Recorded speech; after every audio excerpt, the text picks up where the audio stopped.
Well, good morning, everybody. I hope everybody had a fantastic weekend.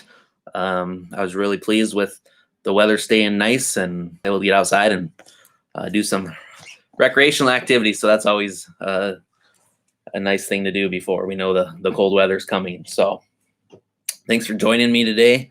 The first thing I want to talk about is our peak race from Friday. So all the boys and girls did a great job putting forth their best efforts and running that mile long race. So was really glad I was able to go and watch them do that. So just some highlights from that. So our fourth grade girls, our fastest runner was Ada, and she had a time of 7:52. Way faster than I certainly could do that in. So kudos to her. Our fourth grade boys, we had a couple of pretty fast boys, Rock and Navarin, with times of 7:51 and 8:13. So definitely times to be proud of there. Our top fifth grade boy was Dusty with a time of 8:18. And then our top fifth grade girl runner was Paige. So overall, the top fourth grade girl at the event was a time of 7:04, really fast. Top fourth grade boy overall was 6:54. Top fifth grade boy was 6:26, and the top fifth grade girl was 7:36. So those are kind of the times to beat there. So just glad that we have an opportunity to participate in the Peak program.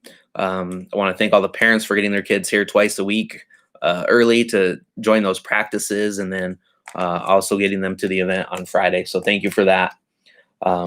Every fall, the Yellowstone County has a big elementary cross country race called the Yes Race. Now, due to COVID concerns, they aren't hosting that like we have in the past at Pioneer Park. But what they are allowing us to do is hold it at each individual school. So what we have done is we have signed up every single student in our school, and we are during our PE times over the next couple of weeks, we're gonna get them outside and do some running. It's a great way to be active, and that's something that a lot of our kids can carry on and do for the rest of their lives, to be active and eliminate some stress. And so it's just a good lifelong activity. So that'll happen over the next couple of weeks. So every year at the Yes Race, they do give a participation trophy for the school who has the highest percentage of participants. So I'm really hoping we can swing for that trophy this year, and hopefully get some top times as well. We're also partnering with Big Sky State Games because they do an event every year, just pushing to get kids active. So we'll be you might see some things in the future about Big Sky State Games, fit kids. So just want to make sure everybody was aware of that. Picture Day coming up this week on Thursday. So that also ties into Peak too, because we're not going to have Peak practice this Thursday, just Tuesday this week, because we know some of your kiddos are going to be coming in their nice clothes, and we don't want to risk ruining those before they get their pictures taken. So no Peak this Thursday, but we are having Picture Day. If you did not get a flyer, or if you wanted to order online, you can go to mylifetouch.com and enter the code EVTFX829W, and you can order your pictures online. That's what I do for my school age kiddo every year, and it's just so much more convenient. So I will put that address and that event code out in an email today, as well as on Seesaw, so everybody can have that in front of them. Reminder, we do not have school next Thursday or Friday. That is the weekend the week every year that our state holds the teacher convention. So we need to make sure that our teachers have opportunities to proceed in their professional development to become better at what they do. So that's next Thursday and Friday, no school. And then coming up in a few weeks, on November 4th and 5th, Wednesday and Thursday, we will have parent-teacher conferences. So we will dismiss at 12 o'clock, actually that Wednesday, Thursday, and Friday. So that's November 4th, 5th, and 6th. So on that Thursday, we ask teachers to stay a little bit later to accommodate some of the families that just can't get off work to participate during the day.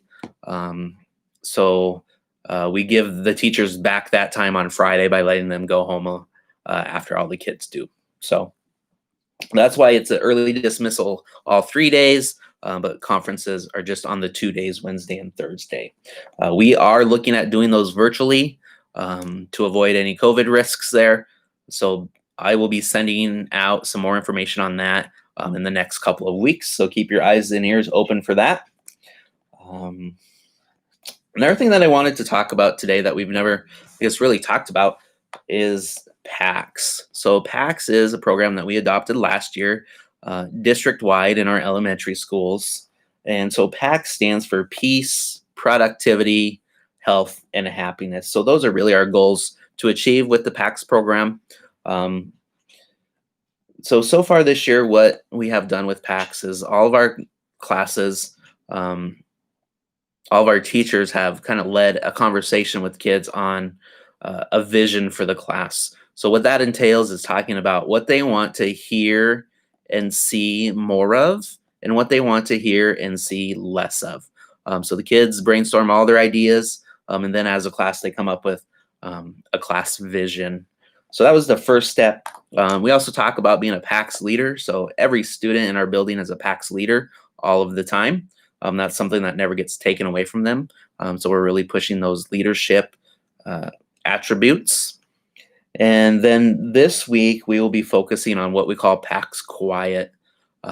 So we use a sound signal to communicate with the kids when we need PACS Quiet. So in the past, we used harmonicas. So last year, you may have heard your kids talking about that. But this year with COVID, we are not able to use the harmonicas. We don't want to be blowing our air through the harmonicas and spreading that around. So we are using other noise signals. So the most popular ones are either chime signals, or some of our teachers even have remote doorbells that they have with them. So they'll have the speaker part of the doorbell set up in the classroom, and then they'll have the doorbell itself in their pocket, and then they'll just ding that when they need PACS Quiet. So what that tells the kids is it's time to stop talking, stop whatever you're doing, locate the adult in the room, and put your eyes on them. So that's just one of the procedures we use to have good classroom management, especially when the teacher needs to give directions or in a scenario where safety might be an issue. So just wanted to kind of keep everybody in the loop on that. So throughout the next several weeks, we'll be implementing different parts of PACS. So every Monday, I'll try to share those with you so you know what's going on and you can ask your kiddos about them, or if they're talking about them, you know what that's all about. Some COVID updates. So again, we are sending home kiddos with any symptoms. We're playing it very, very safe on our end. Just not really taking any risks there. So cough, headache, stomach ache, of course, any vomiting, diarrhea. So the tricky part here is if a kid complains about a stomach ache or a headache, we're going to believe them and trust them, and we're going to call you and ask you to come pick them up. Now, could a kid catch on to this and start complaining of a headache when they just don't want to be at school? Sure, they could.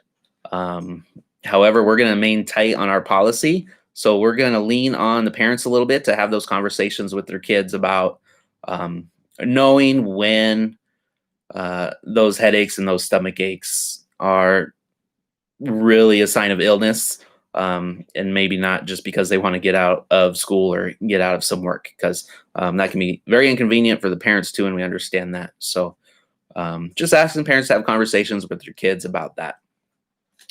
And also just want to say how much we appreciate parents just being on top of getting someone here right away to pick up those kiddos. We're also asking if anybody in the household is tested for COVID, that all of the students stay home until those test results are known. So whether it's a parent or a sibling or whoever it may be in that household, just again, playing it very safe and keeping everybody home until the results are known. And then the last piece about COVID I wanted to share with you this week is a couple weeks ago, I was in a training, as well as many other administrators and some of our school nurses with Riverstone, where they trained us on contact tracing, and also deputized us as part of the Riverstone Health contact tracing team. So what my role will be in contact tracing is to contact trace for any Broadwater students that have a positive case, and I will be doing the contact tracing for the close contacts that are Broadwater students. So for example, if I find out today that we have a student that has a positive test, then I'll be doing some investigating on who could be a close contact of that student within our building, and then calling parents, of course, and asking them to have that student quarantine for 14 days. So that 14 days would start on the last day that they had contact with that positive case. So just don't want parents to be surprised if I do end up calling you and letting you know that your student was close contact with somebody who was positive. So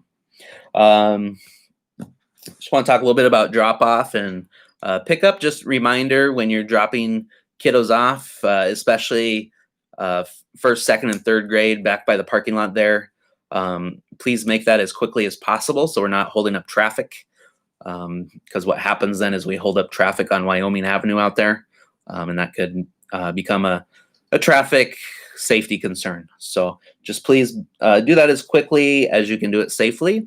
And then pick up, just a reminder, please find a place to park and walk over. Please do not park in the bus zone. And please, under no circumstance, do not stop in the flow of traffic in the street and expect your kiddo to come out to you in the street. So again, those are all just safety concerns, and we want to do everything we can to keep everybody safe. Just a little reminder about box tops. So those of you who don't know about box tops, General Mills mostly is involved in the Box Top for Schools program. So they'll put little box tops barcodes on their products. So when you see those, you can use the Box Top app to scan those. And then our school gets typically 10 cents for each one of those labels that is scanned back from that company. So it's a really great way for us to get extra funds. And typically we use those funds for our students that maybe they aren't able to get school supplies or ran out of school supplies. And we can help provide some of those for them if their families can't. Sometimes we have, students or families that are struggling with putting food on the table. So sometimes we can use Box Top funds to help with that. If we didn't have those funds, we would not have any other funds that we could actually use for some of those things. So that definitely is a huge factor in us being able to help our students and their families. So you can go onto Box Top's webpage and sign up for that. Download the app to your smartphone, and then it's just really easy. All you have to do is scan the receipt when you're done shopping, and then everything just takes place automatically. Also, just wanted to make sure everybody was aware that we do have a family resource coordinator. That is Mrs. Alpers here in the building. So if you're ever struggling with, you need help with food or things like that, please give us a call here at the school and ask to talk to Mrs. Alpers and express your needs with her, and we'll do everything we can to try to help you out as much as we can. All right, that is all I had on the list for today. So again, picture day on Thursday. Got a full week this week. Looking forward to it. So I hope everybody has a fantastic Monday and a fantastic week. If you have any questions, I'll hang out for a couple minutes and you can just type them in the say something box there if you see the same thing I do on my screen. So again, thanks for joining me this morning. Thanks for sharing your kiddos with us, and have a fantastic week.